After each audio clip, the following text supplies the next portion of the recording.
Hey guys, Dolan Hornbeck from Telos Fitness. Continuing on my series of the squat.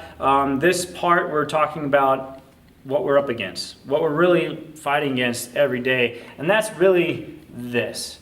For us, continually sitting in a chair at a desk, we're just continuing molding our spine in just kind of this bad form. We're adding just a curve to it. And so, if I was to go to a third world country and teach an air squat to them, or even an overhead squat, which is the hardest squat of all three of them, they could actually learn it in an hour with good form and great integrity.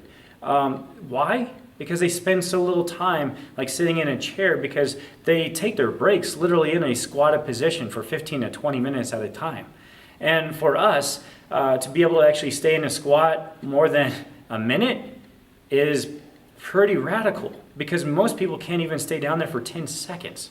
And that's only because we spend so much time sitting at a desk, in a chair, continually slumped over.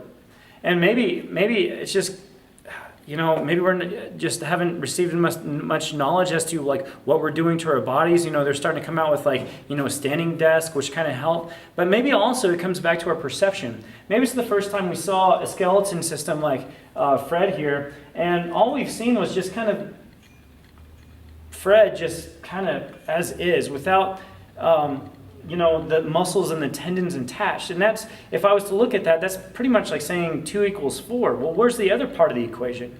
If I only look at Fred here, basically I'm looking at something, and I'm looking at it like as if the bones are just stacked on top of each other, just one right on top of the other, like brick upon brick.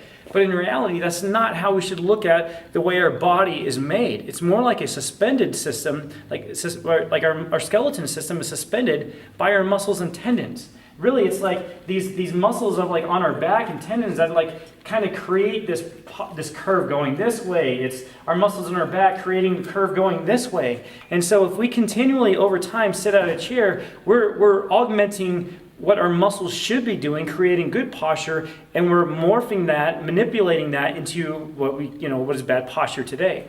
And so when a person comes in and tries to squat, that's what we're fighting against.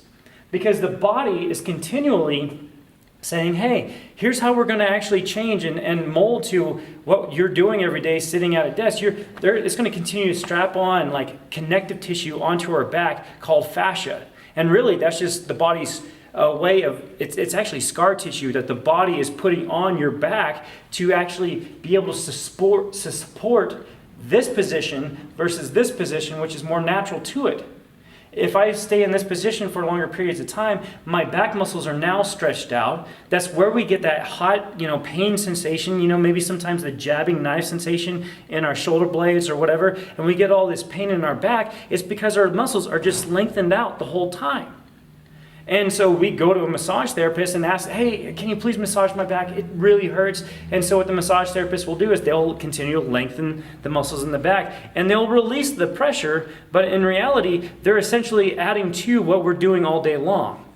What we should be doing when we go to a massage therapist is actually say, hey, I want you to massage my front, lengthen out my front, and I'm going to spend some time at the gym tightening up my back. That's going to reverse the bad posture that we're fighting against on a day-to-day basis.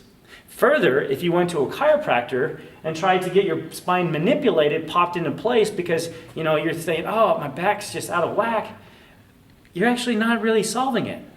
You're popping your spine into position that it should be, but if your muscles are pulling it one way pretty hard, it's not going to change. They're going to pull it right back into a bad spot again.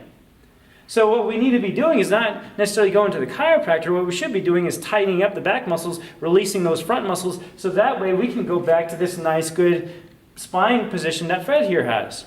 So guys, that's what we're kind of fighting against, and that's why I'm actually going to move on to the next part of the series to say, hey, front squats are better. Why? Because they attack our posture better than a back squat will. Thanks.